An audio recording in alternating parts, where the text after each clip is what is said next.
चिन्तासन्तानहन्तारो यत्पादाम्बुजरेणवः स्वीयानां तान्निजाचार्यान् प्रणमामि मुहुर्मुहुः। यदनुग्रहतो जन्तुः सर्वदुःखातिगो भवेत् तमहं सर्वदा वन्दे श्रीमद्वल्लभनन्दनम्। अज्ञानतिमिरान्धस्य ज्ञानाञ्जनशलाकया चक्षुरुन्मीलितं येन तस्मै श्रीगुरवे नमः। नमामि हृदये शेषे लीलाक्षीराब्धिशायिनं लक्ष्मीसहस्रलीलाभिः सेव्यमानं कलानिधिम्। चतुर्भिश्च चतुर्भिश्च चतुर्भिश्च त्रिभिस्तथा षड्भिर्विराजते योऽसौ पञ्चधा हृदये मम। सर्वारम्भ। धन्यवाद प्रणाम जय। हाँ। शास्त्रार्थ आनंद रूप हरि की आनंद रूप लीला। स्कंद दूसरा साधन लीला। स्कंदार्थ श्री भागवत का अंग सहित श्रवण। प्रकरण 3 चल रहा है, मनन यानी विमर्श प्रकरण ये चल रहा है। ये अध्याय 6 जो पुरुष सूक्त में कहे गए भगवान के विराट देह का वर्णन, वही अध्याय का शीर्षक है। अभी हम समरी देखें तो अनित्य शरीर की उत्पत्ति वो 1 से 21 श्लोक में कैसे होती है वह समझा, और नित्य तथा परिचित शरीर में समागम होता है वह देखा हमने। फिर 22 से 26 श्लोक में यज्ञ पदार्थों भी वस्तुतः भगवान ही है यहाँ कहा। फिर तदनंतर क्या वो पदार्थों से किया, मतलब तो यजन किया, वह हमने 20 से 26 श्लोकों में देखा। फिर तो 27, 28, 29 श्लोक में कह रहे हैं कि उन पदार्थों को एकत्रित करके यज्ञ रूप पुरुष का मैंने यानी ब्रह्मा जी ने मरीच्यादि 9 भाई ने यजन किया। मनु और दूसरे ऋषियों ने उनके समय में यज्ञ किए। पितृदेव दैत्य और मनुष्य ने यज्ञ करके यज्ञेश्वर को प्रसन्न किया। 30वें श्लोक में अब इन पदार्थों की स्थिति कही कि जो भगवान नारायण में है कैसे करा, तो सर्वभवन सामर्थ्य द्वारा ये पदार्थों की स्थिति प्रभु ने की। तो वो सर्वभवन सामर्थ्य माया द्वारा ग्रहण द्वारा वो ध्वरण द्वारा किया। पर स्वतः जो निर्गुण तो प्रभु तो निर्गुण ही है। 31 श्लोक में कहा कि अगर उत्पत्ति स्थिति और प्रलय भगवान ही करते हैं तो ब्रह्मा जी का क्या प्रयोजन है। तो उस पे कहते हैं कि उनकी प्रेरणा से यानी प्रभु की प्रेरणा से आज्ञा से ही जगत को मैं पैदा करता हूँ। शंकर महादेव जी जगत का संहार करते हैं और त्रिशक्तिधर भगवान पुरुष रूप होकर विश्व का रक्षण करते हैं। अब 32 श्लोक में भगवान का महात्म्य करके उपसंहार। मेरी आवाज आ रही है? हाँ जी। अब 32वें श्लोक में भागवत का महात्म्य करके उपसंहार करते हैं कि सब कुछ भगवान ही है। अब 33वें श्लोक में भगवत धर्मों का महात्म्य कहा है। 34 श्लोक में भगवान श्री कृष्ण केवल प्रेम से ही जाने जा सकते हैं, भगवान के ग्रहण करने में अन्य प्रमाणों की अपेक्षा ही नहीं है, ऐसे full and final Mahaprabhu ji ने कह दिया। 35वें श्लोक में कहते हैं तो फिर भगवान में भक्ति होने के लिए सबको कौन सा उपाय करना चाहिए। इसका उत्तर देते हैं कि मैं चरण कमल को नमन करता हूँ, मतलब शरण में जाने का उपाय कह रहे हैं। 36 में गुणों का समझा रहे हैं कि गुणों का अज्ञान कह के स्वरूप का भी अज्ञान वह कहा। फिर 37 में ऐसे ज्ञान मार्ग से भगवान को नहीं जान सकते और भक्ति भक्ति को भी हम नहीं हमारा असामर्थ्य समझने में, ऐसे भगवान का महात्म्य कहकर अब पुरुष सूक्त में कही गई सृष्टि का उपसंहार करके तत्व का उपसंहार करते हैं। यही आद्य पुरुष खुद अज होने पर भी कल्प कल्प में इस जगत को उत्पन्न करते हैं। वे स्वयं आत्मा है। इस आत्मा को मारते हैं और रक्षा करते हैं। वो हमने परसों तक देखा। अभी आज 39 श्लोक। आभासार्थ। तब यह आशंका होती है कि यह तुम्हारा भगवान मार्ग बहुत अच्छा नहीं है, इसलिए तो ब्रह्म का आत्मा स्वरूप भूत ज्ञान मार्ग ही उत्तम है, क्योंकि वह समझ में तो आ सकता है। इस तरह ज्ञान मार्ग में इस पक्ष का अनुवाद करके 2 श्लोकों में इसका खंडन करते हैं। मतलब हमने पहले श्लोक में देखा कि भक्ति मार्ग दूर के है, हम प्रभु को भी नहीं जानते, भक्ति मार्ग को भी नहीं जानते, तो उसके लिए तो उससे अच्छा तो ज्ञान मार्ग है, ऐसा कहते अभी कह रहे हैं कि विशुद्धम केवलम ज्ञानम प्रत्यक सम्यक अविस्थितम सत्यम पूर्णम अनाद्यंतम निर्गुणम नित्यम अद्वयम। श्लोकार्थ। हे ऋषि, अब प्रशांतात्मा इंद्रिय और अंतकरण वाले मुनिगण उस विशुद्ध केवल आंतर सत्य निर्गुण नित्य द्वैत भाव से रहित ज्ञान यानी प्रधान पुरुष को प्राप्त करते हैं, उसी समय वे दुष्ट तर्कों से नष्ट होकर तिरोहित हो जाते हैं।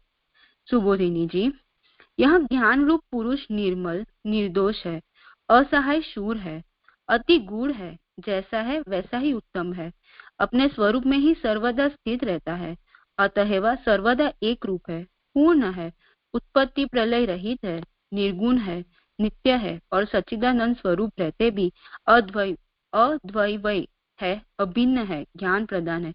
मतलब यहाँ पे जो आत्मा है उसकी कैरेक्टरिस्टिक समझा रहा है कि वह कैसा है, तो वो निर्मल है, निर्दोष है, असहाय शूर है, ये सब उनकी कैरेक्टरिस्टिक कह रहे हैं।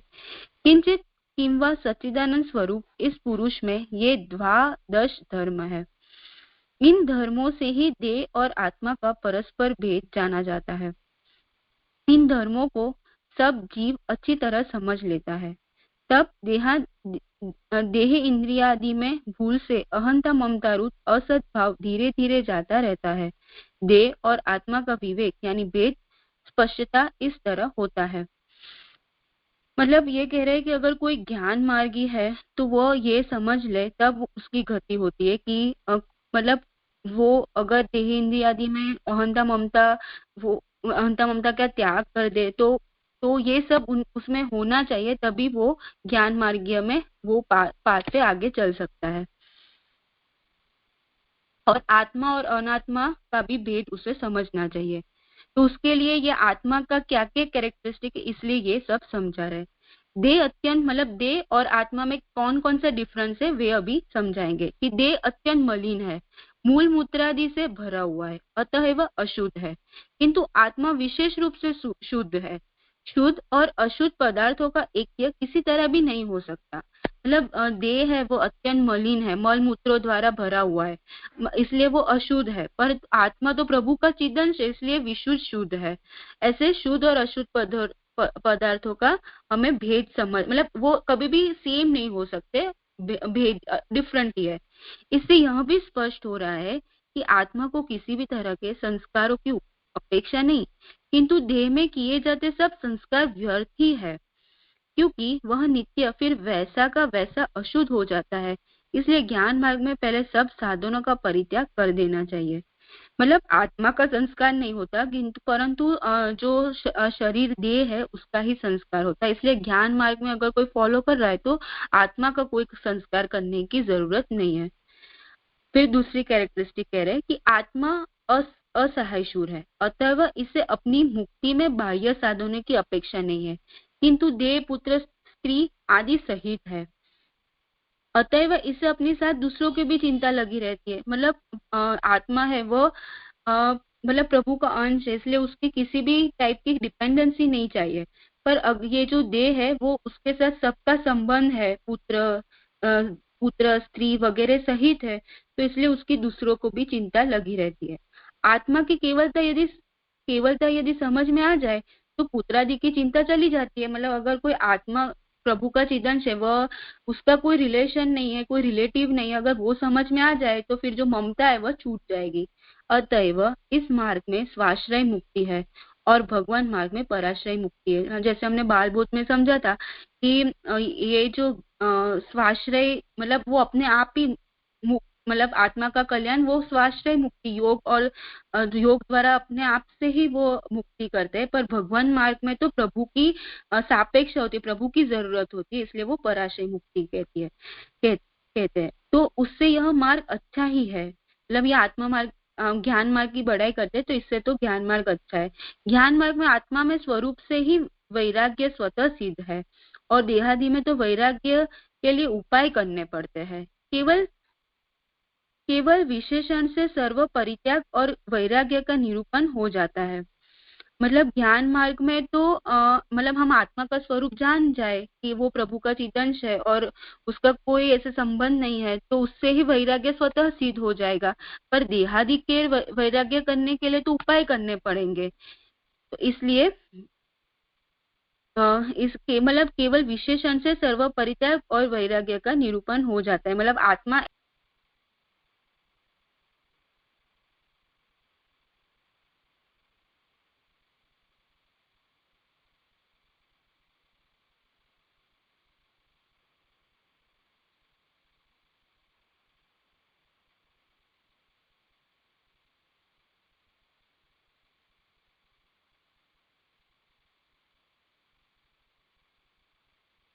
यहाँ जो केवल जो है वो आत्मा का विशेषण है जो मूल में दिया गया है, विशुद्धम केवलम ज्ञानम। तो उसे यहाँ केवल समझना। तुम अपना हाथ ऊंचा रखो तो मैं मैनेज कर सकूं।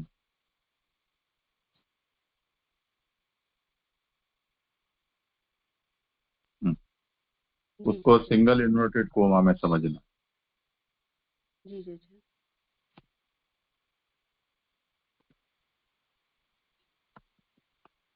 आगे यह करो आगे। आत्मा ज्ञान जी जी जी यह आत्मा ज्ञान स्वरूप है और देह तो ज्ञेय है। मतलब आत्मा खुद ही ज्ञान स्वरूप है, पर देह को तो जानना पड़ता है, क्योंकि जैसे हम समझ सकते हैं कि सूर्य वो स्वयं प्रकाशित है, वैसे भी आत्मा वो स्वयं ज्ञान स्वरूप है। इससे आत्मा को जानने के लिए श्रम करने का भी निराकरण हो जाता है। मतलब इसलिए अगर वो स्वयं प्रकाश रूप है, इसलिए हमको जैसे सूर्य को देखने के लिए दिए की जरूरत नहीं पड़ती, वैसे ही आत्मा को जानने के लिए श्रम करने का कोई जरूरत ही नहीं है। आत्मा ज्ञेय ही नहीं है। आत्मज्ञान कराने वाले शास्त्र तो दूर से केवल पहचान करा देने वाले हैं। मतलब आत्मा जो भी हम आत्मा का जो भी ज्ञान ले, जो भी हमको शास्त्र में प्राप्त है, तो वह सिर्फ आत्मा की पहचान ही करा सकते हैं, पर ऐसे ज्ञान मतलब डीपली ज्ञान नहीं दे सकते। वेदादि शास्त्र आत्मा के प्रकाश से जब संबंध होते हैं तभी अपनी सत्ता प्रकाशित करने में समर्थ होते हैं। मतलब ये लाइन मुझे अच्छे से समझ में नहीं आई कि वेदादि शास्त्र आत्मा के प्रकाश से जब संबंध होते हैं तभी अपनी सत्ता प्रकाशित करने में समर्थ होते हैं, ये लाइन नहीं समझ में आई। हाँ, एक तो और ये समझ लो इसमें कि ये इसका हर एक पैराग्राफ आत्मा के एक एक विशेषण को समझाने वाला है। तो देह अत्यंत मलिन है, मलमूत्र आदि से भरा हुआ है, अतएव अशुद्ध है, ये वाला पैराग्राफ विशुद्धम की व्याख्या है। उसके बाद आत्मा असहाय सूर है, ये केवलम की व्याख्या है। अभी जो चल रहा है वो ज्ञानम किया।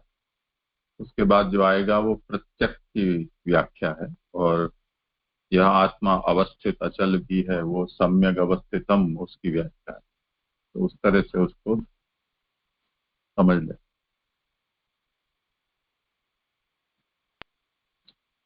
जी जी जी हाँ, यहाँ क्या था? जी यही समझ में नहीं आया कि वेदादि शास्त्र आत्मा के प्रकाश से जब संबंध होते हैं तभी अपनी सत्ता प्रकाशित करने में समर्थ होते हैं और प्रमाण भी तभी होते हैं।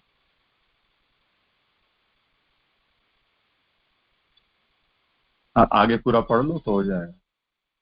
जी जी जी इन शास्त्र को तो उपचार से आत्मबोधक कहते हैं। मतलब कहने के लिए ये शास्त्र आत्मबोधक है। और इस तरह सर्व पदार्थ मात्र का प्रकाश करने वाले आत्मा का जब यह सामर्थ्य समझ में आ जाए, वे तब ज्ञान के लिए भी प्रयत्न करना छोड़ दे, यह कहने का तात्पर्य है। मतलब अगर आत्मा का जब सामर्थ्य समझ में आ जाए तब वह ज्ञान के लिए भी प्रयत्न करना छोड़ देते।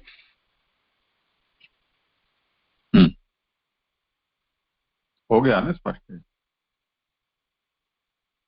नहीं हुआ दीदी। यहाँ कहा ना कि आत्मा स्वयं ज्ञान स्वरूप है और देह तो ज्ञेय है, यानी जिसको जानते हैं हम वो ज्ञेय है और आत्मा तो ज्ञान स्वरूप है। इसलिए आत्मा को जानने के लिए कोई श्रम करना आवश्यक नहीं है, क्योंकि आत्मा ज्ञेय नहीं है। तब फिर ये प्रश्न हो कि हमें शास्त्र से आत्मा का ज्ञान होता है, उसका क्या? तो वो बताते हैं कि आत्मज्ञान कराने वाले शास्त्र दूर से केवल पहचान करा देने वाले हैं। जैसे अरुंधति या दूज के चांद को हम उंगली से दिखा देते हैं, तो वो दूर से केवल दिशा का ही बोध कराते हैं।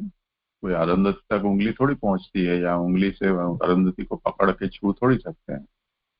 उस तरह जो शास्त्र हैं वो भी दूर से केवल हमको निर्देश मात्र करते हैं। आत्मा का जो सच्चा ज्ञान है वो तो स्वयं प्रकाश होने से, आत्मा से संबद्ध होने पर ही उसका ज्ञान प्राप्त हो सकता है, और उन शास्त्रों का प्रामाण्य भी तभी, ये कहना चाहते। जी जी जी। अभी दूसरा विशेषण समझा रहे कि आत्मा प्रत्यक है, मन बुद्धि को भीतर की तरफ ले जाकर जानने योग्य है।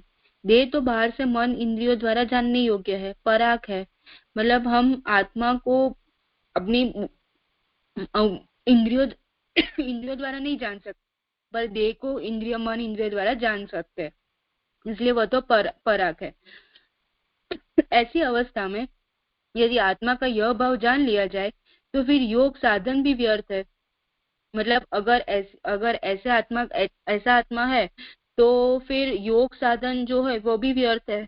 योग से तो उल्टा अपनी मनोवृत्ति में आत्मा को स्फूर्ति करके उसको पराग बनाया जाता है। मतलब योग से तो मतलब मनोवृत्ति को अंदर ले जाकर उसको पराग, मतलब जैसे पराग यानी पराग को कैसे समझना है?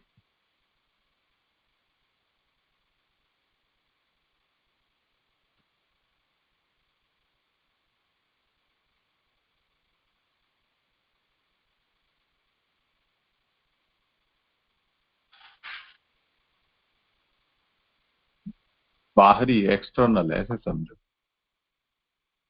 जी जी जी। जैसे आंतर अग्नि को मथन के द्वारा बाह्य बनाया जाता है। मतलब अगर हम दो पत्थर घिसे तो जैसे हम वो आंतर अग्नि को बाहर प्रकट किया, इसलिए योग तो सम्यक को असम्यक करने वाला है। मतलब योग तो सम्यक यानी स्थिर, वैसे को अस्थिर करने वाला है। कदाचित कोई कहे कि आत्मा गुप्त है, अतएव योग के द्वारा उसे प्रकट किया जाता है, इसलिए योग का उपयोग है ही। तो इसका उत्तर देते हैं कि सम्यक। मतलब अगर कोई कहे कि योग का उपयोग है, पर उसका उत्तर है कि आत्मा आत्मा तो सम्यक है, स्थिर है। आत्मा तो जैसा है वैसा ही अच्छा है, बाहर होने से अच्छा नहीं, आंतर रहने से ही उसकी अच्छाई है। देह बाह्य होने से असम्यक है, अतः वह देह को जैसा है वैसा का वैसा थोड़ी देर भी रखकर सम्यक नहीं रख सकते, किंतु स्नान आदि अनेक संस्कार करके उसे अच्छा रखना पड़ता है।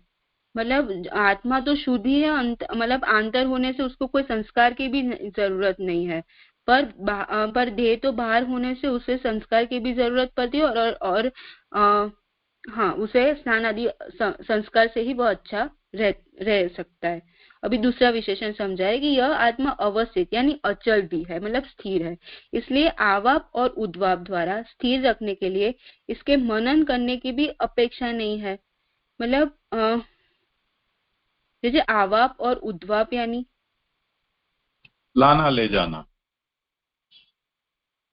जी जी जी। इसलिए मतलब उस आत्मा है वह परमानेंट है, इसलिए उसके मनन की भी अपेक्षा नहीं है।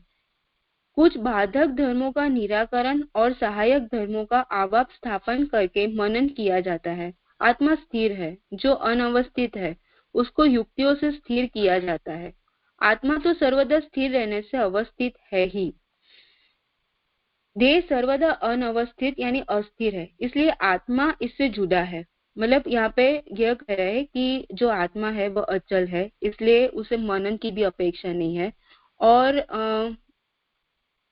उसे अगर कुछ बाधक धर्म उसमें आ जाए तो अगर उसको सहायक धर्मों का अगर करना भी मनन, उसके लिए भी मनन किया जाता है, पर आत्मा तो स्थिर ही है।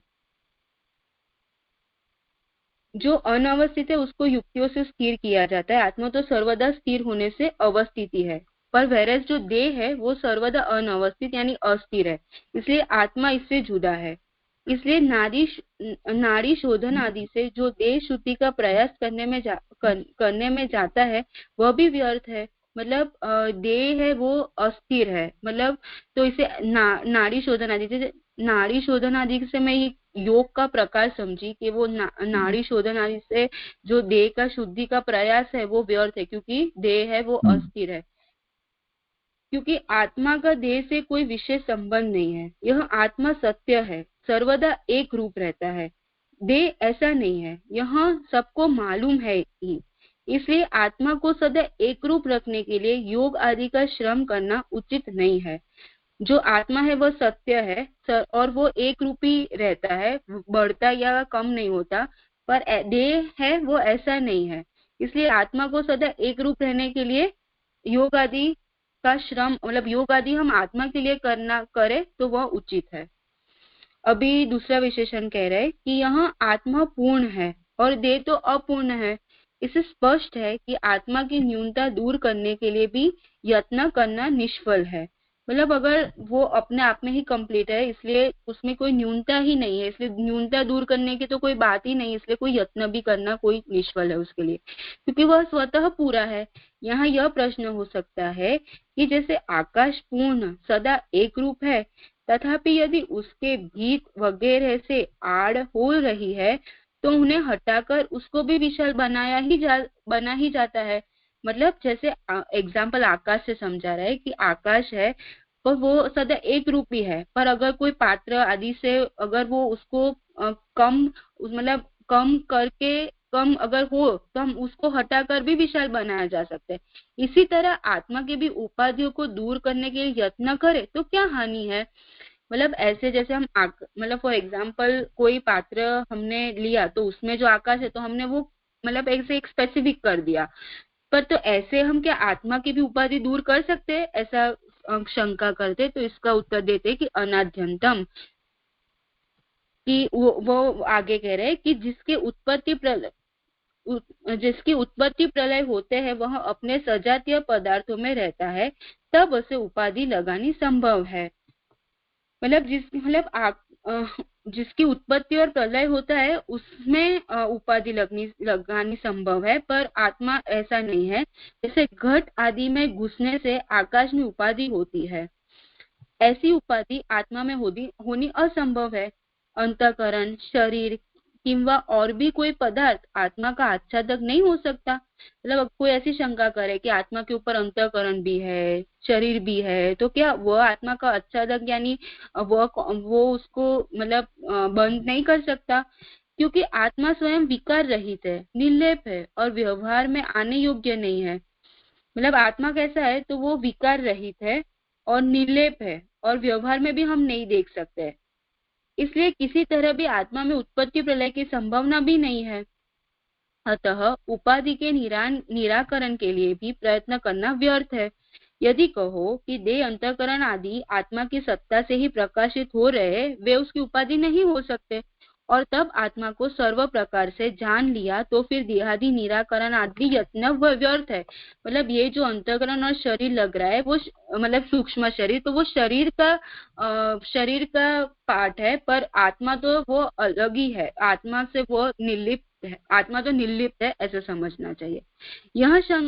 एक शंका यह है कि सत्व, रज आदि गुणों के द्वारा आत्मा का शोक हो सकता है, इसलिए आत्मा की सर्वदा एक स्थिति रखने के लिए गुण शोक निराकरण आवश्यक है, तो इसके लिए तो यत्न करना ही चाहिए।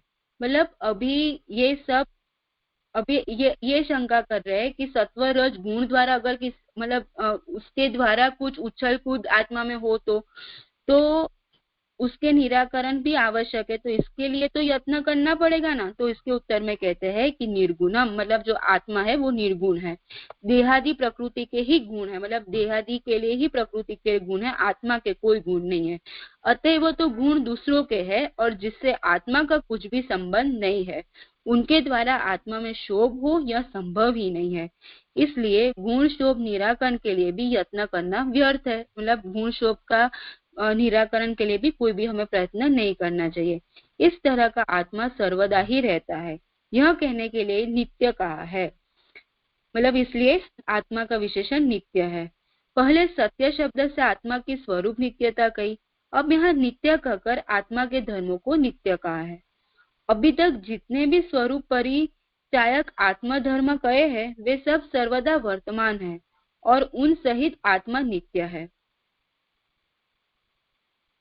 जो ये स्वरूप, हाँ, मतलब जितने भी हमने कैरेक्टरिस्टिक कहे वो आत्मा धर्म है और वो सर्वदा वर्तमान है और उन सहित आत्मा नित्य है।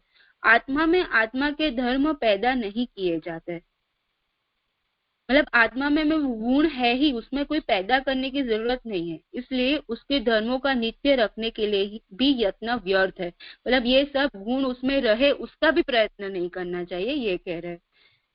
एक और भी बात है कि यदि यह आत्मा आनंदमय न हो, केवल चिन्मय ही हो, तो फिर आगे भगवत सायुज्य की किंवा भगवत सायुज्य करने की अपेक्षा रही आवे। मतलब अगर कोई यह कहे कि जो आत्मा है वो आनंदमय नहीं है, केवल सिर्फ चिदंशी है, तो फिर भगवत सायुज्य और भगवत सायुज्य की अपेक्षा रहती है। किंतु वास्तव में यह आत्मा ही ब्रह्म भी है, मतलब ये जो आत्मा है वो ब्रह्म भी है, भगवान भी है, क्योंकि अयम, मतलब ये सब में स्वरूप भेद है, क्योंकि अयम आत्मा ब्रह्म विज्ञानमय अहम आत्मा गुणाकेश, इन श्रुति और भगवत वाक्य से आत्मा भगवान और ब्रह्म है यह स्पष्ट है। इसलिए भगवत सायुज्य के लिए और ब्रह्म भाव के लिए भी प्रयत्न करने की अपेक्षा नहीं है, इसलिए हमें सायुज्य आदि की भी कोई भी अपेक्षा नहीं करनी चाहिए। तो अब कहते हैं कि अद्वयम, यह आत्मा द्वय रूप नहीं है, मतलब आत्मा एक प्रभु का एक ही रूप है, ऐसा कोई दो रूप नहीं है, अर्थात भगवान और आत्मा का कोई भेद नहीं है। पुरुषेश्वर योरत्य न वैलक्षण्यम अण्वपि, ज्ञान मार्ग में पुरुष और ईश्वर का कुछ भेद नहीं है। जो कोई इन दोनों में फर्क समझता है उसकी मृत्यु समृत्यम इत्यादि और अन्यो असौ अन्यो अहम इत्यादि श्रुतियों में निंदा की गई है। मतलब ज्ञान मार्ग में पुरुष और आत्मा और प्रभु में कोई भी भेद नहीं है, और अगर कोई भेद समझता है तो उसकी गति यह बताई। आत्मा में नाना रूपता ही नहीं है तो वैलक्षण्य तो कहाँ से आवे, मतलब आत्मा में कोई अलग अलग प्रकार ही नहीं है तो डिफरेंस कहाँ से आएगा। यह आत्मा सब पदार्थों में एक रूप, सब जगह बिना शोभ वाला, उत्पत्ति विनाश धर्मों से रहित, सब जगह भेद रहित, सर्वत्र स्थिर, सर्वत्र सुस्थित, सब जगह आंतर स्फूर्ति वाला, सर्वत्र ज्ञान रूप, सब जगह असंग, उदासीन और शुद्ध है। इस तरह इस आत्मा को जब परिचयक रूपों से जान लिया जाता है तब ज्ञानी कृतार्थ हो जाता है, फिर इसे कोई कर्तव्य नहीं रहता। मतलब ऐसे आत्मा को अगर कोई जान लेता है तभी जो ज्ञानी है वह कृतार्थ हो जाता है, फिर उसे और कर्तव्य कोई नहीं रहता। तो ये श्लोक संपन्न हुआ।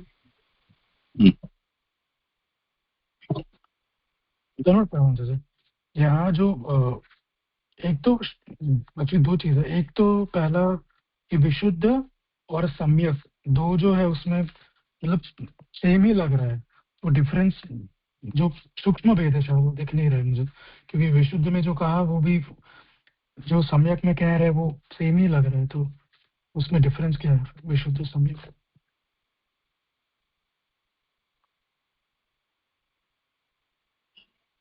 जो मुझे सम्यक ऐसा समझ जैसा है वैसा ही अच्छा है, और विशुद्ध यानी शुद्ध, तो मतलब शुद्ध को और भी शुद्ध कर सकता है, पर सम्यक तो जैसा है वैसा ही अच्छा है।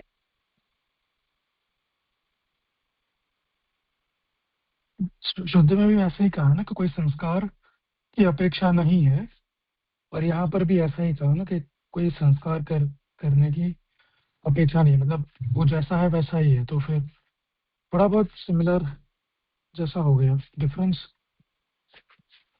नहीं समझ में आ रहा।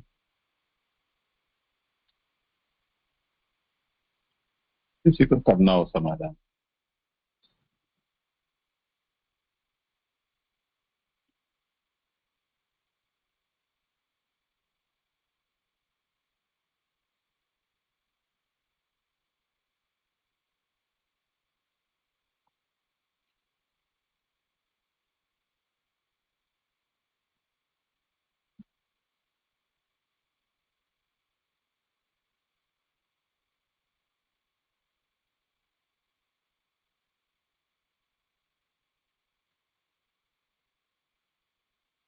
तेजस कल्पेश भाई को कुछ कहना है?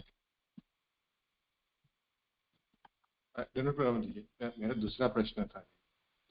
जी मेरा भी दूसरा क्वेश्चन है। हाँ,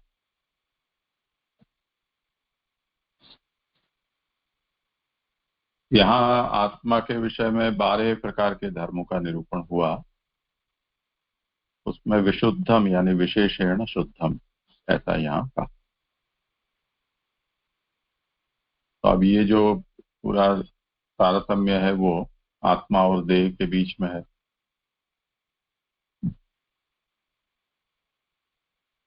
तो 12 धर्मा देहाद आत्मनो वैलक्षण्य प्रतिपादका। ये 12 जो धर्म है, विशुद्ध, केवल, ज्ञान, प्रत्यक्ष, सम्यक, अवस्थित, सत्य, पूर्ण, अनंत, अनाद्यंत, निर्गुण, नित्य और अद्वय, ये जो 12 प्रकार के जो धर्म है वो आत्मा की देह से विलक्षणता बताने के लिए यहाँ का है।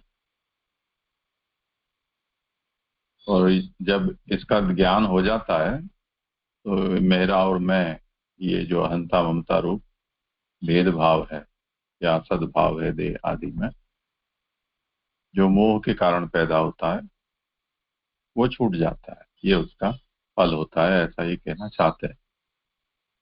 उसमें आत्मा को यहाँ विशुद्ध कहा है, तो विशुद्ध का मतलब देह की तुलना में विशुद्ध है। देह है वो अत्यंत मलिन है, मलमूत्र से पूर्ण है, भरा हुआ है, अशुद्ध है, और आत्मा विशुद्ध है।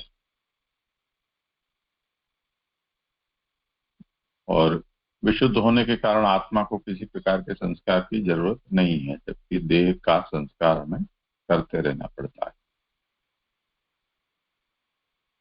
दूसरा, देह का संस्कार करने पर भी कोई परिणाम नहीं है, क्योंकि देह तो नित्य परिणामी है और प्रतिक्षण उसमें से अनेक प्रकार के मल निकलते रहते हैं। उसके कारण संस्कार करने पर भी, जैसे वो हाथी को नहाना नहीं नहलाना बराबर है, पानी में नहा के फिर धूल अपने ऊपर डाल लेता है, ऐसा है।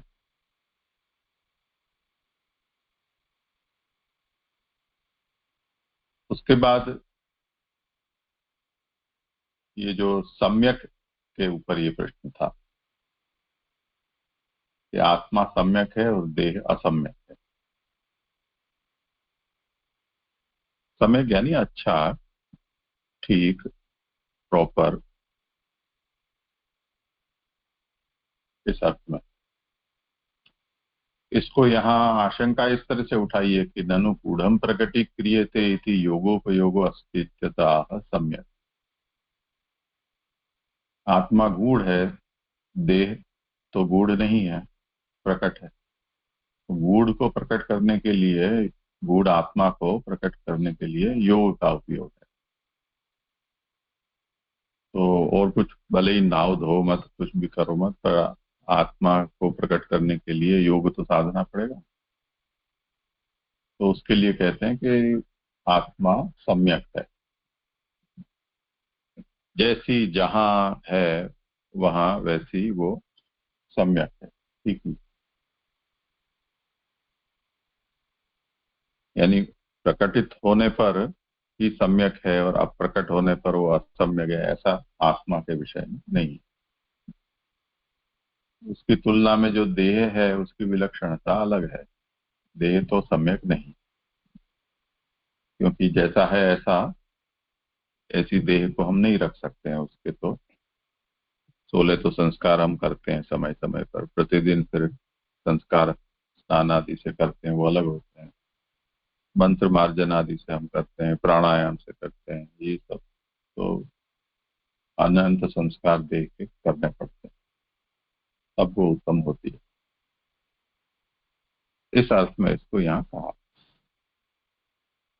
ये सुंदर स्पष्ट हो, प्रॉपर प्रॉपर वर्ड जो है वो उससे समझ सकते हैं, सम्यक माने। और जैसे दूसरा एक ये श्लोकार्थ है ना, उसमें जैसे भाला धर्म है ना, तो श्लोक का जो अर्थ है उसमें पारा नहीं हो रहा है, मतलब वो ऐड क्या टाइप। आप आवाज नहीं आ रही है क्या? श्लोक का अर्थ? श्लोकार्थ जो है ना 224 पेज पे ऊपर, उसमें हाँ ये विशुद्ध केवल आंतर सत्य निर्गुण नित्य द्वैत भाव से रहित, इतने ही है, 12 नहीं हो रहे हैं टोटल। मतलब जो 12 धर्म के है ना विशेषण जो आत्मा के, मतलब श्लोकार्थ में कुछ मिसिंग है। हाँ,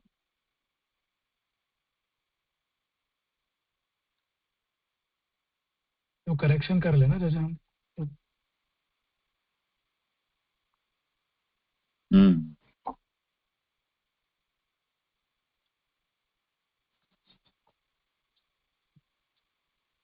नहीं जाएगा। एक्चुअली क्या है कि ये जो दो श्लोक हैं वो एक दूसरे से जुड़े हुए हैं, तो इनको अलग करना ठीक नहीं है। पर अब यहाँ इन्होंने इसको अलग किया है, तो हो सकता है कि एक दूसरे में अर्थ में भी वो बंटवारा हो गया।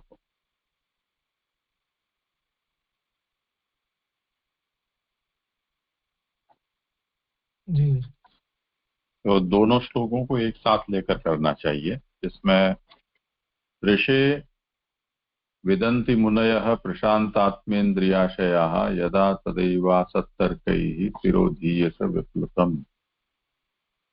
इससे जो उसका निराकरण किया है वो और ये, उन दोनों को एक साथ रखना चाहिए। तो ऋषिगणों को ये कह रहे हैं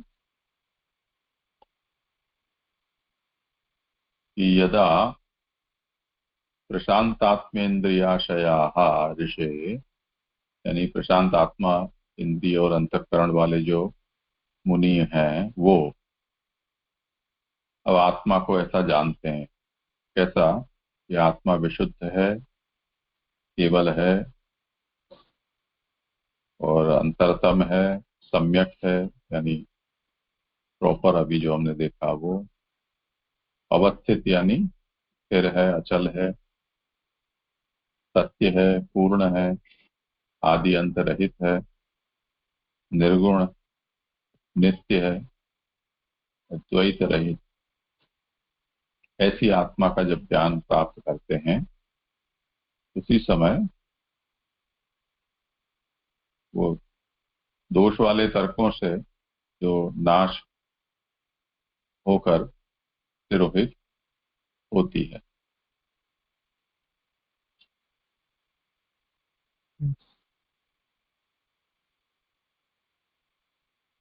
ठीक है, करो बोले। जी जी जी जी जी यहाँ पे। हाँ, कर लो कल्पेश जी आप। जी जी, यहाँ पे जो विशुद्ध 224वें पेज पे दूसरा तीसरा पैराग्राफ जो है सुबोधनी जी का, तो जी वहाँ पे जो अंतिम पैराग्राफ माने शुद्धि के अंतर्गत वहाँ आ रहा है कि इसलिए ज्ञान मार्ग में पहले सब साधनों का परित्याग कर देना चाहिए। तो यहाँ पे जी ये देह संबंधी शुद्धि के साधनों की बात हो रही है, क्योंकि ज्ञान मार्ग भी तो यानी एक प्रकार का साधन ही है। तो ये साधन किस संदर्भ में कहे जा रहे हैं? करो समझ। जैसे मतलब कोई आत्म शुद्धि का भी प्रकार होता होगा, तो वो साधनों का परित्याग करने के लिए कह रहे हैं।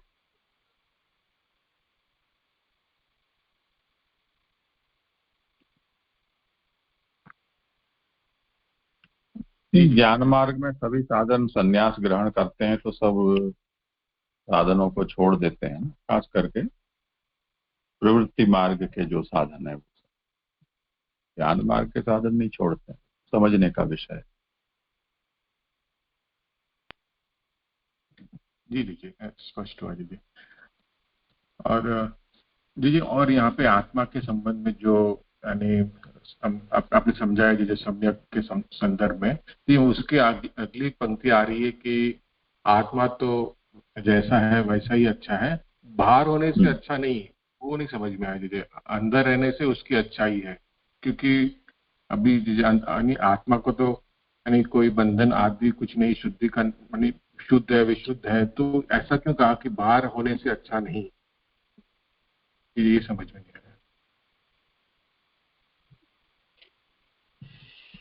मतलब जैसे मुझे इसमें यह समझ आया कि योग आदि प्रक्रिया में वह मतलब आत्मा को ऐसे अनुभव करते हैं, तो वो मतलब वो अनुभव में आ जाता है, तो वह सब अच्छा नहीं है, आत्मा अंदर है वही अच्छा। जैसा जहाँ है वैसा वहाँ वो ठीक है, ऐसा समझ। उसके लिए कहते हैं कि प्रकट करने पर उसको हम सम्यक माने, ऐसा ठीक। जी जी जी यानी बाहर होने से अच्छा नहीं, यानी ऐसा भी नहीं है, ऐसा ना दीजिए, ऐसा समझ।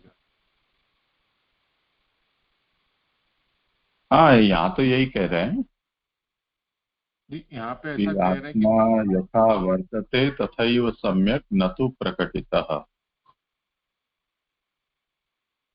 प्रकट किया गया आत्मा अच्छा है, छुपा हुआ है तो अच्छा नहीं है, ऐसा यदि कोई कहता है तो कहते हैं कि नहीं, छुपा हुआ जैसा जैसा जहाँ है वो ही अच्छा है, प्रकट किया हुआ अच्छा नहीं। इस अर्थ में सम्यक कहा है।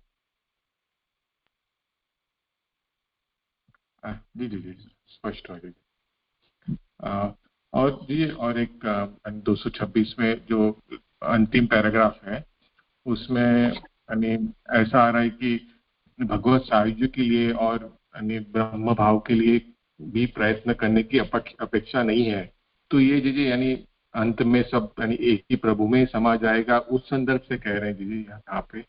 समा जाएगा नहीं, भगवत रूप ही है, तो फिर क्या आवश्यकता है। जी जी जी स्पष्ट हुआ। धन्यवाद। तो यानी ये, सॉरी जय, इसमें मुझे भी थोड़ा क्वेश्चन था, क्योंकि ये जो भगवत रूप है यानी प्रभु का अंश है वो सेंस में, या क्योंकि क्योंकि हम तो जैसे भगवत अंश है फिर भी हम सायुज्य और उसकी तो बात करी, या तो उसको तो मान ही रहे, और यहाँ पे तो ऐसा बोला है कि भाई उसकी अपेक्षा ही नहीं है, तो फिर इसको कैसे समझे? मतलब हमारे में प्रभु और आत्मा में भेद है, अमन चिदंश है, मतलब प्रभु का अंश और अंशी का जो भेद भगवत मार्ग में यानी भक्ति मार्ग में है, पर जो ज्ञान मार्ग है वह हम ब्रह्मास्मि मानते हैं, इसलिए उसमें सायुज्य आदि की कोई अपेक्षा नहीं है, पर भक्ति मार्ग में तो अंश और अंशी का भेद तो है ही। जी यानी यहाँ पे जो बात की वो शंकराचार्य जी या तो उसके सेंस में समझे ऐसा? ज्ञान मार्ग तो यही कहता है, शंकराचार्य जी कहते हो या नहीं कहते हो। अच्छा जी जी जी। यहाँ जो अच्छा निरूपण ठीक है। किया जा रहा है वो आत्मा और ब्रह्म में अद्वैत मानने वाले के मत से ये बात कही जा रही और उसका पीछे आगे निराकरण। जी जी जी। और हाँ जैसे जी यहाँ धन्यवाद। पे एक मिनट, यहाँ पे जैसे ये जो बात आई कि पेज 225 पे ये जो दूसरा पैराग्राफ है, यह आत्मा अवस्थित अचल भी है, इसलिए आवाप और उद्वाप द्वारा स्थिर रखने के लिए मनन करने की भी अपेक्षा नहीं है। जैसे यहाँ पे ये स्पष्ट नहीं हुआ आत्मा अचल भी है, उससे क्या, क्योंकि आत्मा जो है वो तो हम देख ही रहे कि भाई एक एक देह छोड़ के दूसरे देह में भी वो जा ही रहा है या तो गति भी कर ही रहा है, तो यहाँ पे अचल या तो अवस्थित जो है उससे वो कैसे लेना है इसको? करो समाधि। जैसे मतलब वो टेम्पररी तो आवागमन होता है, पर एट लास्ट तो वो प्रभु का चिदंश ही है, तो उसमें कोई विकार तो नहीं हो रहा है, वो मुझे समझ में इस रूप से वो अचल है।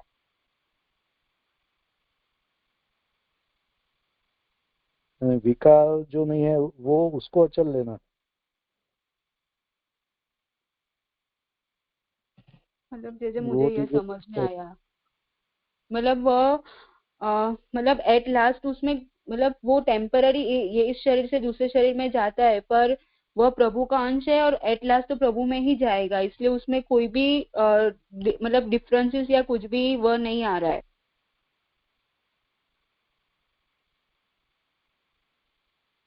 जी जी जी, ऐसे समझना है इसको।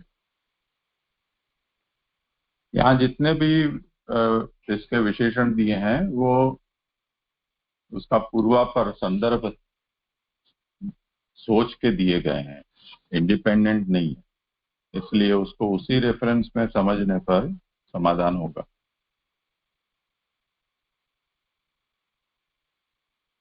जैसे यहाँ ऊपर कहा कि वो प्रत्यक्ष है, तो प्रत्यक्ष का मतलब वो भीतर है, देह पराक है। तो फिर ये कहा कि अगर प्रत्यक्ष है तो उसको देख सुन नहीं सकते हैं, गूढ़ है, तो योग से उसको प्रकट करना चाहिए। तो कहते कि नहीं, उसकी जरूरत नहीं है, वो सम्यक है, यानी भीतर है तो भीतर ही मजे में है, उसमें ज्यादा खोद खपड़ करने की जरूरत नहीं।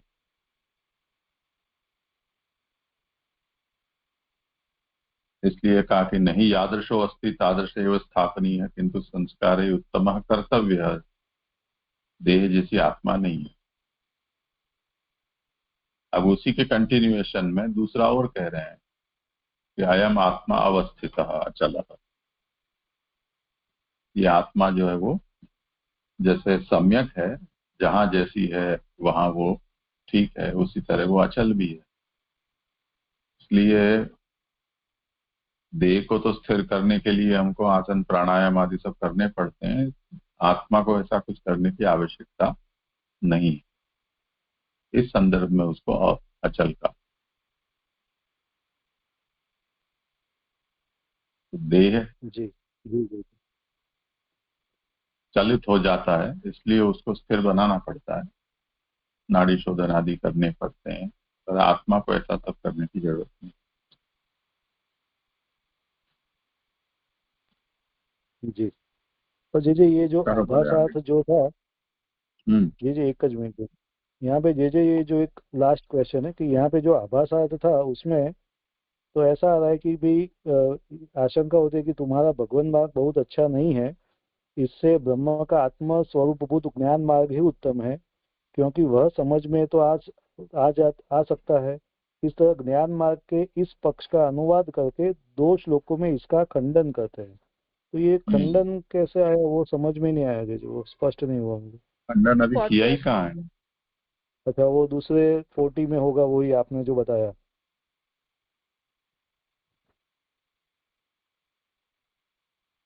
हम्म। जी जी जी जी हाँ, जी धन्यवाद प्रणाम। जी ये 38 श्लोक में जो एक आया ना कि आत्मा आत्मनम, मतलब आत्मा में आत्मा को मारते हैं, वहां जो आत्मा का अर्थ है वो जगत तथा स्वयं पुरुष और उस तरह से लिया है। तो फिर ये यहाँ पे ये श्लोक का प्लेसमेंट कैसे समझ सकते हैं? मतलब यहाँ फिर सीधा ऐसे आ गए कि आत्मा को हम विशुद्ध केवल ज्ञान ये सब समझ रहे हैं, मतलब महाप्रभु जी समझा रहे तो हम समझ रहे हैं, लेकिन आगे तो आत्मा को जो अर्थ है वो भगवान के स्वरूप में ही लिया है। वहां जगत का अर्थ किया है। मतलब जगत करता स्वयं पुरुष,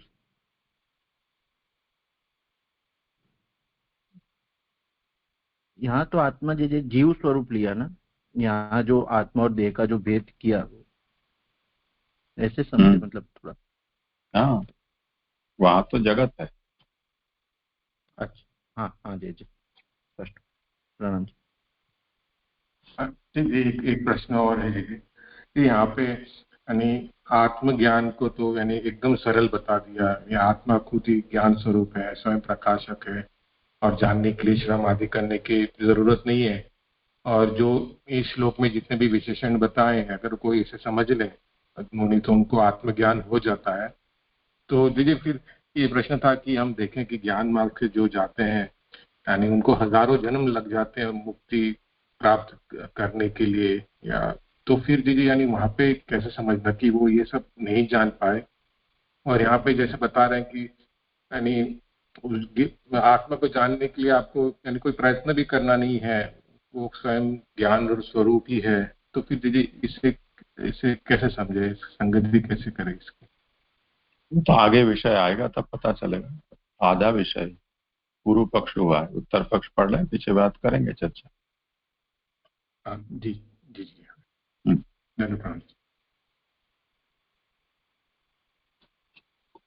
जी अभी आभासार इस प्रकार उक्त कथन से आत्मज्ञान के मार्ग का निरूपण कर अब उसका खंडन करते हैं। मतलब ऐसे सब आत्मा का कैरेक्टरिस्टिक बता के अभी वो निरूपण करा, अभी उसका खंडन करते हैं। ऋषे विदन्ति मुनयः प्रशांत आत्मे इंद्रियशया यदा तदैवासक्ते तिरोधियेत विप्लुतम। श्लोकार्थ, हे नारद, शांत मन वाले पुरुष इस पूर्वोक्त अक्षर पुरुष को जानते हैं। यह माना, किंतु लौकिक असत तर्कों से जब इसे जानना चाहते हैं तब यह अंधकार में डूबकर छिप जाता है। व्याख्यार्थ, सुबोधिनी जी, हे ऋषि नारद, तू भी सब वेद मंत्रों का जानने वाला है, अतएव सब सिद्धांतों को जानता है। हमने मान लिया कि ज्ञान मार्ग में आत्मा को पूर्व श्लोकों स्वरूप माना है और वो ऐसा ही है, पर इससे क्या? आत्मा में अनेक अनर्थ जो मालूम हो रहे हैं उनकी निवृत्ति तो करनी ही चाहिए। घट स्थानीय शब्द ज्ञान और दंड स्थानीय प्रत्यक्ष ज्ञान है। जैसे ये लाइन मुझे नहीं समझ में है कि घट स्थानीय शब्द ज्ञान और दंड स्थानीय प्रत्यक्ष ज्ञान, जैसे ये नहीं समझ में आया।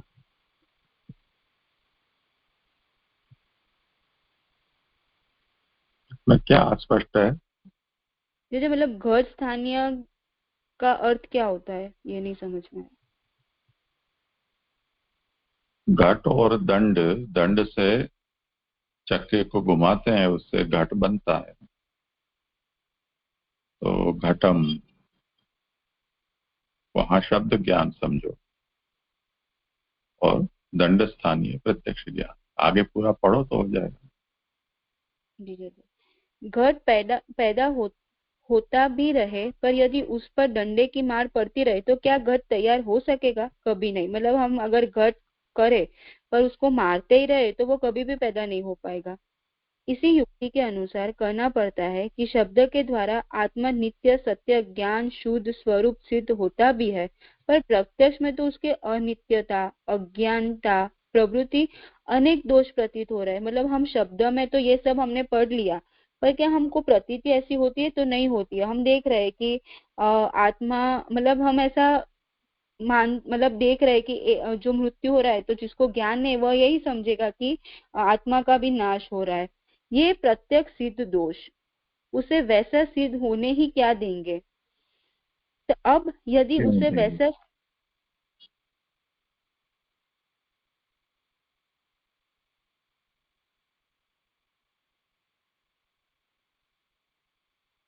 आपने कुछ कहा, सिद्ध होने ही क्यों देंगे? क्या नहीं, क्यों देंगे?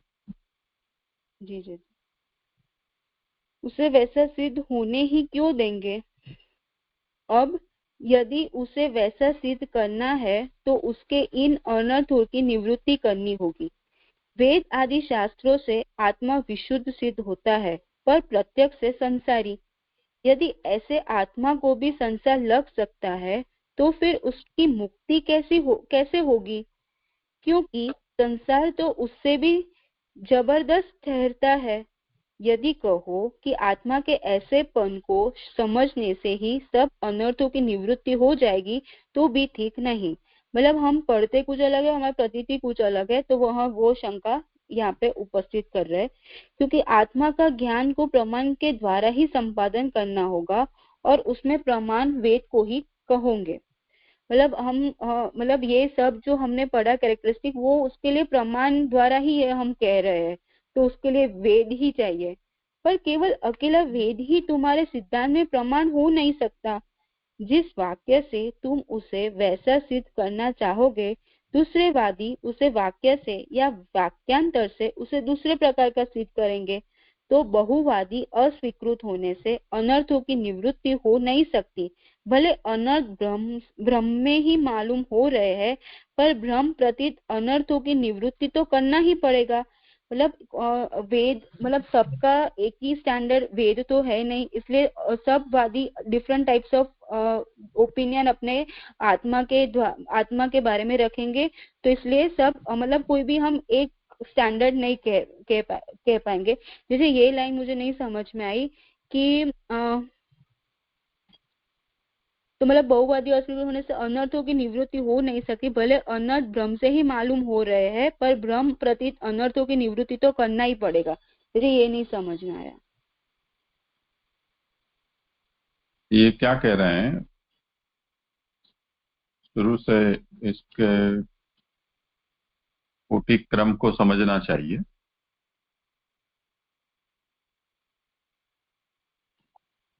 आगे के श्लोक में ये कहा नहीं कि आत्मा विशुद्ध है,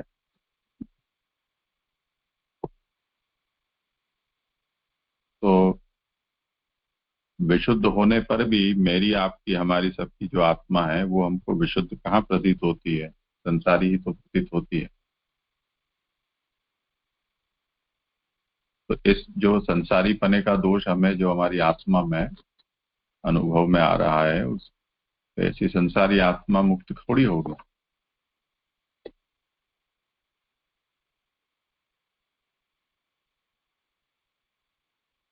अब उस पर यदि कहो कि आत्मा के ऐसेपन को समझने से ही सब अनर्थों की निवृत्ति हो जाएगी,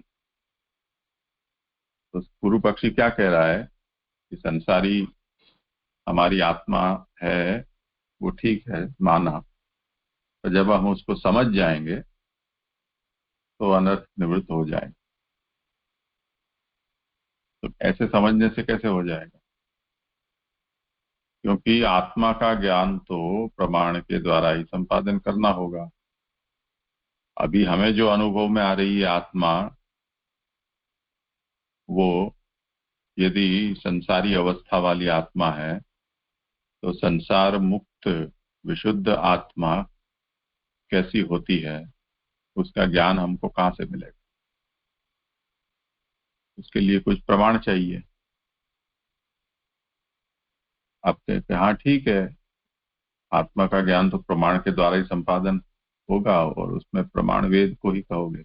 वेद से आत्मा का विशुद्ध स्वरूप जान लो। पर अकेला वेद तुम्हारे सिद्धांतों में प्रमाण हो नहीं सकता। क्यों नहीं हो सकता? क्योंकि हम जिस वेद वचन की व्याख्या करके आत्मा का अमुक स्वरूप सब बताएंगे, जैसे अभी अभी हमने चर्चा की कि आत्मा तो ब्रह्म की अंश है, तो दूसरा वाला ये कह देगा कि नहीं, आत्मा तो व्यापक है, तो फिर से घोटाला हो गया, अनिश्चय हो गया। दूसरे वादी उसी वाक्य से या वाक्यांतर से उसे दूसरे प्रकार का सिद्ध करेंगे। नित्य सर्वगत स्थाणु अचलोयम सनातना।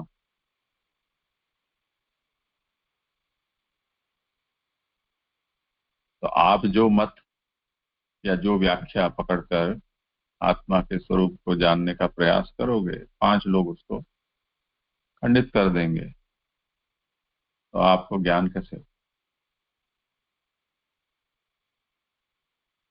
अब उस पर कहते हैं कि अनर्थों की निवृत्ति होनी थी। भले अनर्थ तो बहुवादी अस्वीकृत होने से अनर्थों की निवृत्ति हो नहीं सकती।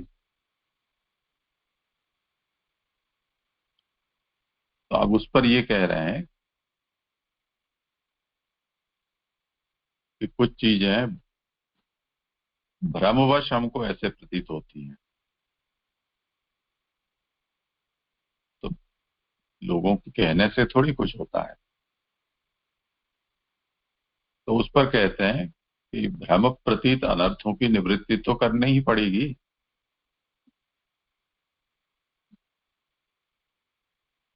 आपने कह दिया कि आपका भ्रम है या मेरा भ्रम है, ऐसा कहने से भ्रम निवृत्ति थोड़ी होता है। उस भ्रम की निवृत्ति भी तो करनी पड़ेगी ना। जैसे हम गोल गोल चक्कर लगाकर खड़े रह जाएं और हमको आसपास की सब स्थिर वस्तुएं जो पहले थी वो गोल घूमती दिखाई दे, और हम ये जानते हैं फिर भी दिखता तो घूमता ही है, घूमता हुआ, तो उसकी तो निवृत्ति करनी पड़ेगी ना। अनुभव से विरुद्ध प्रमाण की गति नहीं चलती। तो अनुभव जो हमारा है वो तो ये कह रहा है कि सब कुछ घूम रहा है। या रेल की पटरियों को देखते हैं, अनुभव ये कहता है कि पटरियां आगे जाकर मिल जाती। क्षितिज पर हम देखते हैं कि सूरज समुद्र में डूब रहा है। तो अनुभूति तो हमारी इसी बात को कह रही है। अब आप कहते हो कि नहीं, ये तो दृष्टि भ्रम है। दृष्टि भ्रम है, पर उसका निराकरण तो करना पड़ेगा, क्योंकि अनुभव से विरुद्ध प्रमाण की गति नहीं चलती, ये कहते।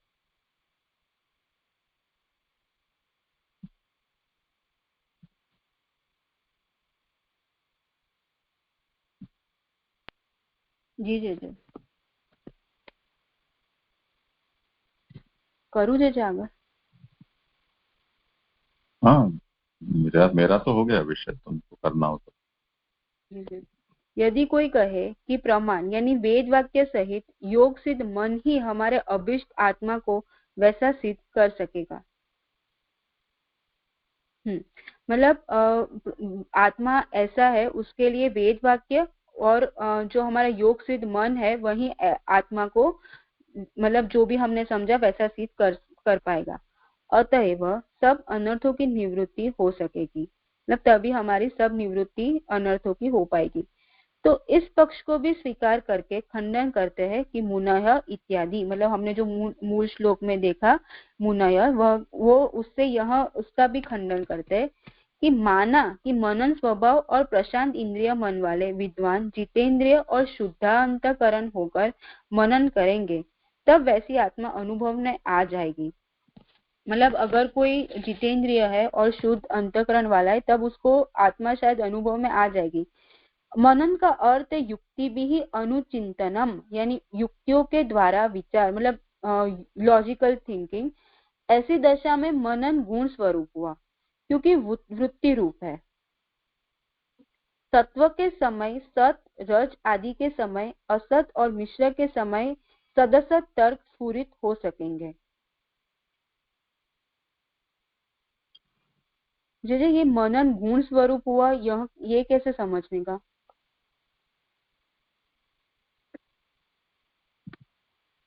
मनन किससे होता है? गुण का होता है। ऐसे नहीं, कहाँ होता है? हमारे इंद्रियों में है या अंतःकरण में? कहाँ होता है? मन में होता है। हाँ, मन तो गुणमय ही है ना। गुण स्वरूप, बराबर। कहीं भी होता हो, मानो चित्त में हो रहा है, बुद्धि में हो रहा है, जहाँ कहीं भी होता हो, पर वो है तो गुणात्मक ही, या उसकी जो अवस्था है वो गुणाधीन ही होती है। अभी यही जो स्वाध्याय है वो यदि हमारा 4-5 घंटा और चले तो मन की जो स्थिति है वो मनन कैसा होगा उस समय? मानो रात को 4 बजे 3 बजे हम चला दें, सोकर उठने के बाद सुबह स्नान आदि करने के बाद हम बैठे।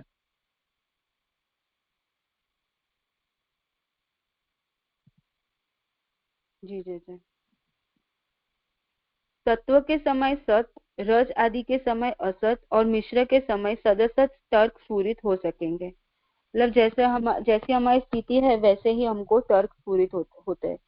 आप जब वेद के द्वारा वैसा सिद्ध करोगे तभी असतर्क कुयुक्तियां उसे हटा देगी, तो वैसा ज्ञान तिरुभूत हो जाएगा।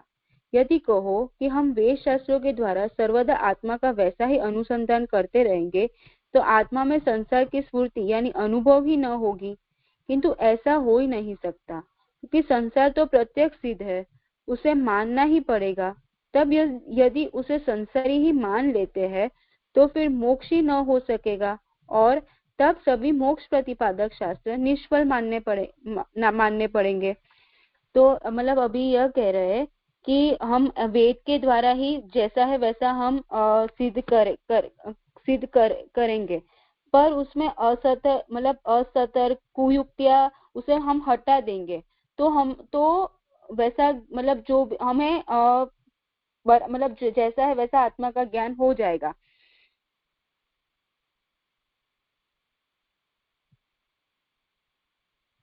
मुझे यही समझने ना, इसमें यही समझने का है ना। अब दृष्टि की अनुपत्ति के कारण आपको यह स्वीकार करना पड़ेगा कि जो लोग मुनि है और प्रशांत मन इंद्रिय वाले हैं, उनको आत्मा का जब वैसा यानी शुद्ध अनुभव होता है तब संसार नहीं है।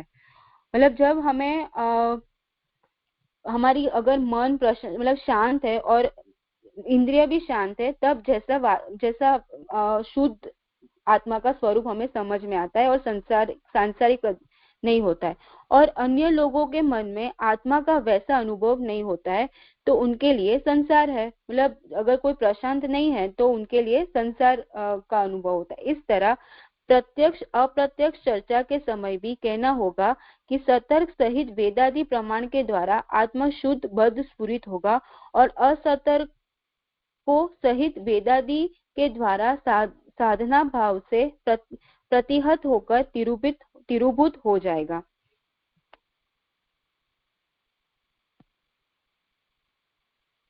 पर ऐसी व्यवस्था करने के लिए कोई भी साधन तो अवश्य कहना होगा, जिसके स्वीकार करने से असत कार्यादि हट जावे और वैसा ज्ञान असत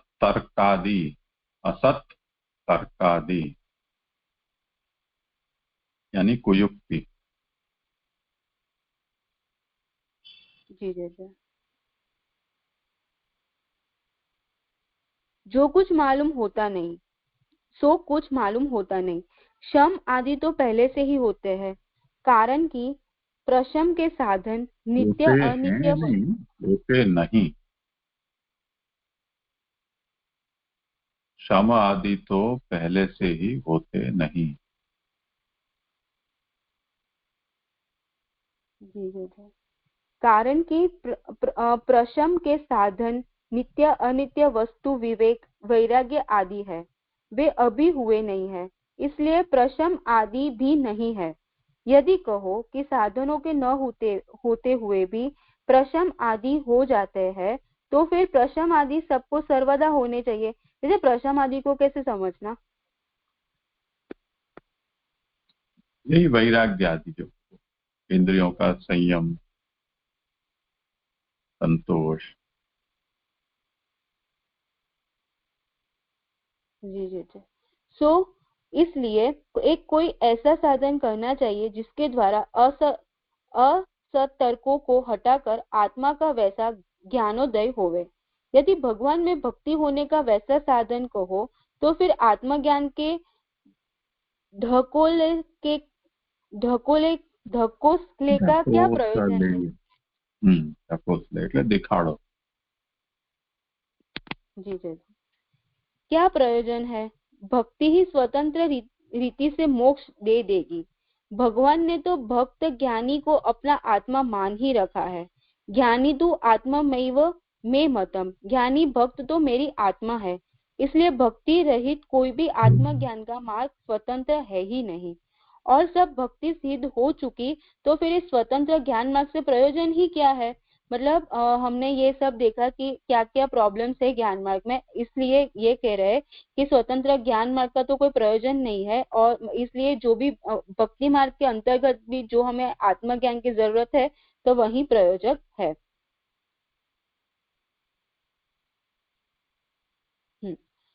इसलिए यह स्वतंत्र ज्ञान मार्ग दोनों तरह से अप्रयोजक है, निष्फल है। तो अब यह सिद्ध हो गया कि पूर्व श्लोकों में आत्मा या पुरुष भगवान अक्षय ब्रह्म का ही एक रूपांतर है और यह भी एक भगवान का महात्म्य है। इस प्रकार के आत्मभूत रूपांतर से भगवान की महत्ता सिद्ध होती है। मतलब ये जो हमने ज्ञान मार्ग में समझा, तो वो आत्मा का स्वरूप है, वो भगवान की, उससे महात्मा कैसे, मतलब प्रभु का ही महात्म्य सिद्ध होता है। अथवा यह चित पुरुष या विशुद्ध आत्मा भगवान की विभूति है, मतलब प्रभु का ही एक विशेष रूप है। लोग देखो मेरे हाथ पर ही चंद्रमा बैठा है, ऐसा कहकर बालकों की बुद्धि को बहाने की तरह अपने इस आत्मा को ही कृष्ण ब्रह्म मान लेते हैं और इसके श्रवण मात्र से मुक्ति भी मान लेते हैं।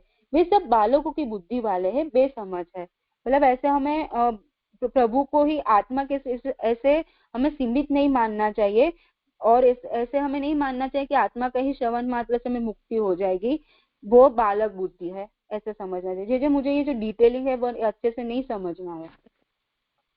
क्या समझ नहीं आया? मतलब ये जो पैराग्राफ है ना, कहा कि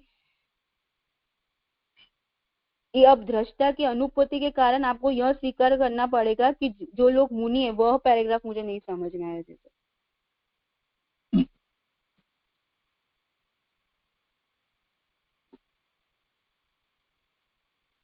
ये तो आगे का जो पूरा है विषय, उसकी प्रेसी करके और उससे जो कंक्लूजन ड्रॉ हुआ है वो यहाँ कहा गया है ना। तो अगर वो आगे का नहीं आया तो ये भी नहीं आएगा समझ में।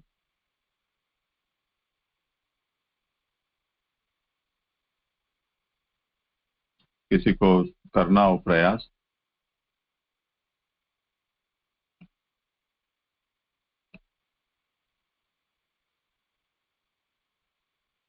कहना ये चाह रहे हैं कि हमारा जो अनुभव है, नजरों देखा, उसमें हमें आत्मा का ऐसा स्वरूप समझ में कहाँ आता है जो यहाँ 39वें श्लोक में वर्णित किया गया है 12 लक्षणों वाला।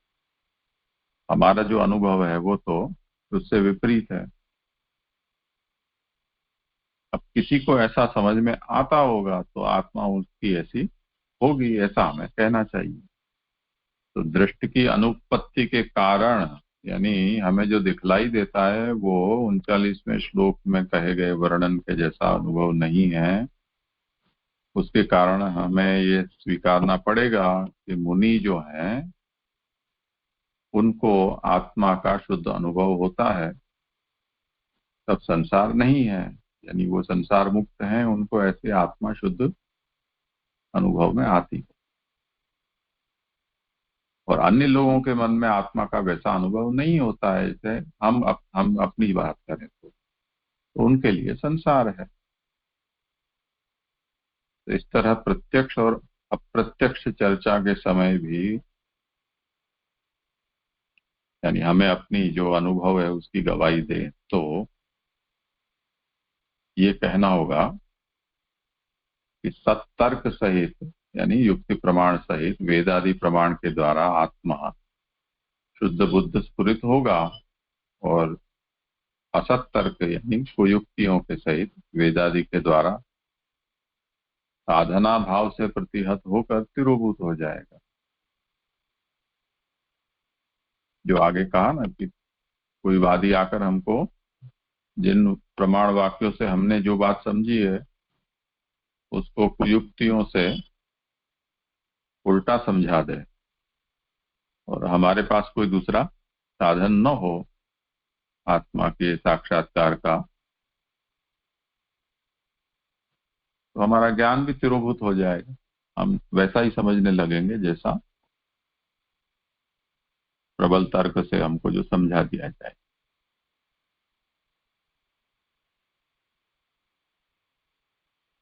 उस पर यह कहा कि ऐसा व्यवस्था करने के लिए कोई भी साधन तो अवश्य कहना होगा जिसके स्वीकार करने से असत तर्क आदि हट जाए और आत्मा का सच्चा ज्ञान जाग जाए। वो तो हमें मिल नहीं रहा है। अब उस पर कोई ये कहे कि नहीं, शम दम आदि जो साधन षटक हैं कि हम उत्तरार्थ फल भोग विराग शम दम आदि साधन षटक मुमुक्षुत्व आदि जो आत्मज्ञान के लिए कहे जाते हैं, तो वो तो साधने में ही कई जन्म बीत जाते हैं। विश्वामित्र और वशिष्ठ के जो प्रसंग में ये बात हम देखते हैं कि एक दुर्गुणों पर विजय प्राप्त करने में हजारों सालों की तपस्या लग गई उन्हें। तो वो तो अभी हुए नहीं है।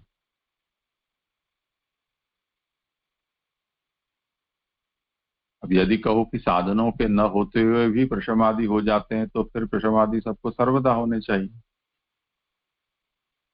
आत्मा नित्य शुद्ध बुद्ध है, मुक्त स्वभाव है, इसके कारण सबको वो सिद्ध ही है, तो सबको होते हैं, होने चाहिए।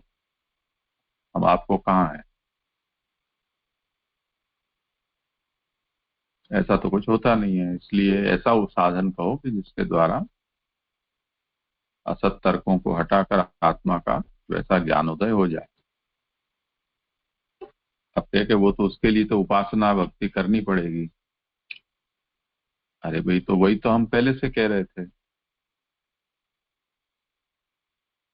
तो फिर ये आत्मज्ञान का इतना जो यहाँ बाजा बजाया, उसका प्रयोजन क्या बचा?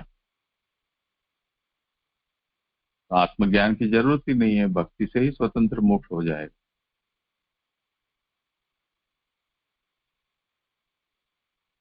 ठीक है।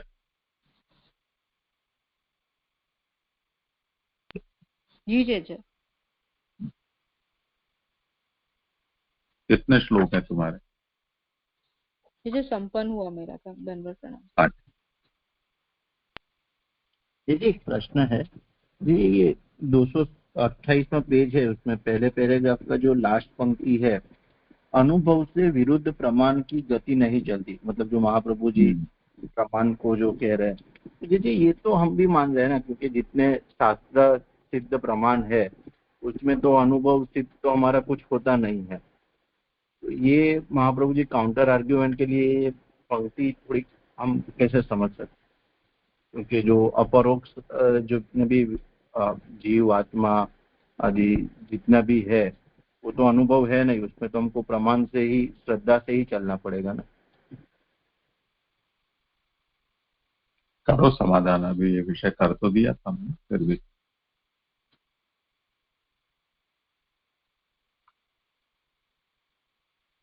जय जय। मुझे भी विशेष नहीं पता इसमें। ये इंडिपेंडेंट पंक्ति नहीं है ना, ये तो पूरा कोटि क्रम चल रहा है, वहां से इसको लेना होगा। कौन से संदर्भ में ये कहा जा रहा है तो पहले देखोगे तो ये समाधान हो।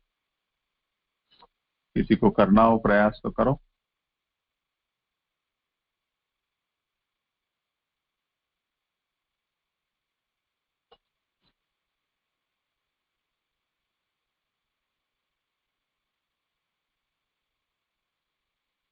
हाँ जी, कोटिक्रम से जो आपसी ने समझा है उससे तो मतलब स्पष्ट हो गया था कि वेद मतलब जैसे कि खाली हमको कुछ सिद्ध करना है तो खाली वेद से तो शास्त्र नहीं चलेगा, क्योंकि वेद का अर्थ तो लोग अलग अलग प्रकार से करते हैं और फिर उससे तो फिर वापस भ्रम पैदा होगा।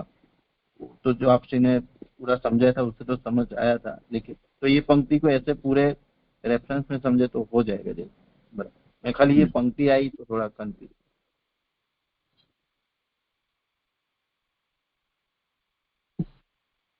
ठीक है, यहाँ विराम रखते हैं।